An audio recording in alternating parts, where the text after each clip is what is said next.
అందరికీ నమస్కారం. ఆంగ్ల నూతన సంవత్సర శుభాకాంక్షలు. మనందరికీ కూడా ఈ సంవత్సరం మొత్తం కూడాను అంటే 2025వ సంవత్సరం మొత్తం కూడాను ఎలా ఉంటుంది అనే ఆతృత ఎక్కువగా ఉంటుంది. అందులో మకర రాశి, ఈ మకర రాశి వారికి ఈ సంవత్సరం మొత్తం కూడాను ఎలా ఉంటుంది అంటే అంతా బాగుంటుంది. విద్యార్థులకు బాగుంటుంది, వ్యాపారస్తులకు బాగుంటుంది, రాజకీయ రంగం వారికి బాగుంటుంది. ఇంకా ఒకళ్ళు ఇద్దరు అని లేదు, అన్ని రకాలుగా బాగుంటుంది. కాకపోతే వీరు దగ్గర ఇబ్బందుల్లా ఏంటయ్యా అంటే చిన్న చిన్న భేదాభిప్రాయాలు వస్తూ ఉంటాయి. దాన్ని కూడా వీరు సఫలీకృతంగా ముందుకు వెళ్తూ ఉంటారు. కానీ వీళ్ళ మనసులో అది కదిలిస్తూ ఉంటుంది. ఎదుటివారు మంచివారు, అందులో ఎటువంటి సందేహం లేదు, 100కు 1000% ఓటేయచ్చు వాళ్ళ వైపు అని మనకు తెలిసినప్పటికీ ఎక్కడో చిన్న బీజం పడుతుంది. ఏమో వీటితో వ్యాపారం చేస్తే ఎట్లుంటుందో, ఈయన సలహా తీసుకుంటే ఎట్లుంటుందో అనేది ఒక చిన్నది పడుతుంది. కాబట్టి అటువంటిది సమస్యపోయేటట్లుగా చేసుకోండి. అదొక్కటే వీళ్ళ దగ్గర ఇబ్బందికరమైనటువంటి విషయము. వీరు గణేశుడిని ప్రార్థించండి. ఎందుకు అంటే వీరికి అన్ని రకాలుగా బాగుంది కదా.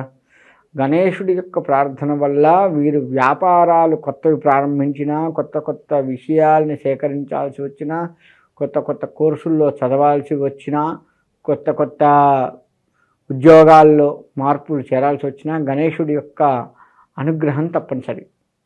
ఈ గణేశుడి అనుగ్రహాన్ని కనుక మనం పొందినట్లయితే, గణేశుడికి సంబంధించి చేసుకున్నట్లయితే బాగుంటుంది. వీరికి గణపతికి 21 ప్రదక్షిణాలు చేస్తూ ఉండండి. వీరు ఈ రాశి వారు మొత్తం కూడాను 21 ప్రదక్షిణాలు గణపతికి చేస్తూ ఉండండి. తద్వారా మంచి జరిగే అవకాశం ఉంటుంది. అంతేకాకుండా ఈ రాశివారు చేయవలసిన పని ఏంటయ్యా అంటే ధనాన్ని సంపాదిస్తారు, దాన్ని ధార్మికంగా కూడా కొంత ఖర్చు పెట్టండి. దేవాలయాలకు కొంత డబ్బులు ఇవ్వడము, అన్నదానాలకు, వాటికి దేవాలయంలో కూడా అన్నదానాలకు వాటికి ధనాన్ని ఖర్చు పెట్టండి. గోశాలలకు కొంత ఖర్చు పెట్టండి. గో సంరక్షణ ధ్యేయంగా కూడా ఉంటే ఇంకా మంచిది. ఎందుకు అంటే గోవులో సకల దేవతలు నిక్షిప్తమై ఉన్నారు. వీరికి అన్నీ అనుకూలంగా ఉన్నప్పుడు గోవుని కూడా మనము గోవుకు సంబంధించినటువంటి విషయాల్లో కూడా జోక్యం చేసుకుంటూ గోవుకి కొంత గ్రాసాన్ని వేస్తూ గోవుని కూడా మనం రక్షిస్తూ ఉన్నట్లయితే సకల దేవత అనుగ్రహం కూడా వీరికి కలిగి ఇంకా అభివృద్ధి బాట పట్టే అవకాశం ఉంది.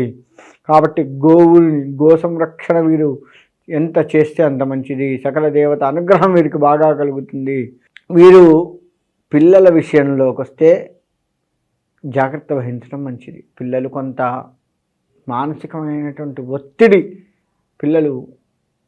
వీళ్ళ మీద తీసుకొచ్చే అవకాశం కనపడుతూ ఉంది. కాబట్టి పిల్లల విషయంలో కాస్త మెలకువగా ఉండండి, జాగ్రత్త వహించండి. అదొక్కటే వీళ్ళకి ఇబ్బంది. గోవుని ఆరాధించడం వల్ల వీళ్ళకి శుభ ఫలితాలు ఎక్కువగా కనపడుతూ ఉంటాయి. వీరు కొత్త ఇండ్లు నిర్మాణం చేపట్టాలి అనుకుంటే సులువుగా చేపడుతూ ఉంటారు. కొత్త కొత్త భూములు కొనాలి అంటే సులువుగా కొంటారు. కొత్త కొత్త వ్యాపారాలు చేయాలి అంటే సులువుగా చేస్తారు. వీరి వ్యాపార విషయాలకు వస్తే వీళ్ళకి ఇబ్బందే జరగదు. ఇక రియల్ ఎస్టేట్ వ్యాపారానికి వస్తే రియల్ ఎస్టేట్ వారు కూడాను అత్యంత సులువుగా వ్యాపారం చేస్తారు. ఏది పడితే అది కొనడము, దాని నుంచి లాభాలు పొందడము జరుగుతూ ఉంటుంది ఈ రాశి వారికి. ఈ సంవత్సరం మొత్తం కూడాను ఒక రకంగా చెప్పాలి అంటే అన్ని రంగాల వారికి కూడా శుభ పరిణామాలే కనపడుతున్నాయి. ఇంట్లో శుభకార్యాలు నెరవేరుస్తూ ఉంటారు. అమ్మాయి పెళ్ళో అబ్బాయి పెళ్ళో చేయడము, తద్వారా మంచి పేరు తెచ్చుకోవడము ఉంటుంది.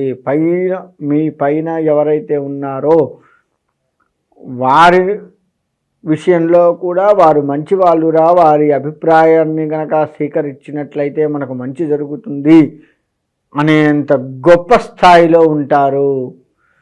ఉద్యోగ బదిలీలు తప్పవు, అయినప్పటికీ అక్కడ కూడా మంచి పేరు తెచ్చుకునేది కనపడుతూ ఉంది. ఇక రాజకీయ రంగానికి వస్తే వీరి పైన ఉన్నటువంటి అధికారుల మన్ననలను వీరు పొందుతారు. సామాజికమైనటువంటి అభివృద్ధి పనులు బాగా చేస్తూ ఉంటారు. తద్వారా ఇంకా మంచి పేరు సంపాదించుకునేది కనపడుతూ ఉంది. వీరు ఈ రాజకీయపరమైనటువంటి విషయాల్లో కొత్తగా రాజకీయాల్లోకి చేరాలి అనుకున్న వారికి కూడా కొంత యోగదాయకంగానే కనపడుతుంది తప్ప ఎక్కడా కూడా ఇబ్బంది లేదు. కాకపోతే కొత్తగా చేరేటువంటి వారు పై అధికారుల మన్ననల కోసం కష్టపడవలసి ఉంది. అదొక్కటే. మీ యొక్క ఎంత శ్రమ ఉందో, జనాల్లో మీరు ఎంత బాగా వెళ్ళగలుగుతారో మీకు అంత పై అధికారుల మన్ననలు కనపడుతూ ఉన్నాయి. అంతేకాకుండా మీరు ప్రతిసారి కూడాను ఈ రాశి వారు దైవనామస్మరణ చేస్తూ ఉండడం ఉత్తమము. గణేశుడికి సంబంధించి నామస్మరణ చేస్తూ ఉండండి.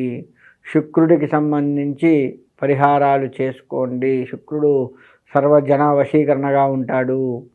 మీకు అందరి మన్ననలు పొందేటట్లుగా చేస్తాడు. సమాజంలో పేరు ప్రతిష్టలను ఇచ్చేవాడు శుక్రుడు.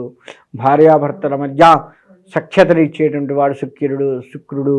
కాబట్టి ఆ శుక్రుడికి సంబంధించినటువంటి పరిహారాలు చేసుకుంటూ ఉండండి. భార్యాభర్తల మధ్య అన్యోన్య పెరుగుతుంది. అంతేకాకుండా ఈ రాశి వారికి ఈ సంవత్సరం మొత్తం కూడాను అనుకూలమైన వాతావరణం కనపడుతూ ఉంది కదా అని బిర్రవేగద్దు. అదొక్కటి వీరి దగ్గర ఉంది, దాన్ని తగ్గించుకోండి.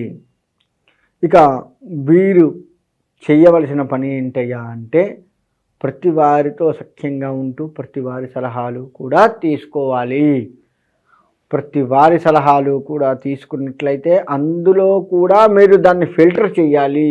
చేసి ఆ సారాన్ని తీసుకొని అందులో కూడా మళ్ళా మీకు ఎంతవరకు మీకు దోహదపడుతుందో ఆలోచించుకొని దాన్ని మాత్రమే మీ యొక్క వ్యాపారం కానీ మీరు అనుకున్న పనిలో కానీ పెట్టండి. అలా అంటే మీరు ఎంత దాన్ని ఫిల్టర్ 10 మంది చెప్పిన దాన్ని శాతాన్ని తీసుకొని ఫిల్టర్ చేస్తూ మూలం ఏదైతే ఉందో దాన్ని తీసుకోవాల్సి వస్తుంది.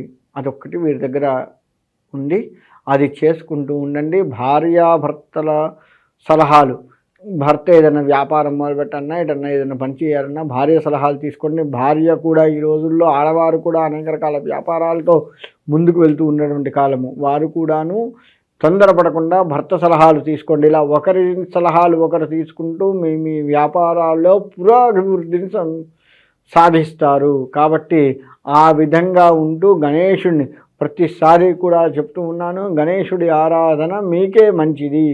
కాబట్టి మీ వ్యాపారంలో మీరు ఏ సీట్లో అయితే కూర్చుంటారో ఆ సీటుకి మీకు ఎదురుగా గణేశుడిని ఉండేట్లుగా చూసుకోండి. ఆయన్ని చూసి ఆయనకు ఒక నమస్కారం చేసుకుని ఆ సీట్లో కూర్చోండి. ఆ విధంగా ఉన్నట్లయితే మీ వ్యాపారాలు కానీ మీ అభివృద్ధి కానీ జరుగుతూ ఉంటుంది. కాబట్టి ఆ విధంగా చేసి సుఖంగా ఉండాలి అని కోరుకుంటూ సెలవు తీసుకుంటున్నాను.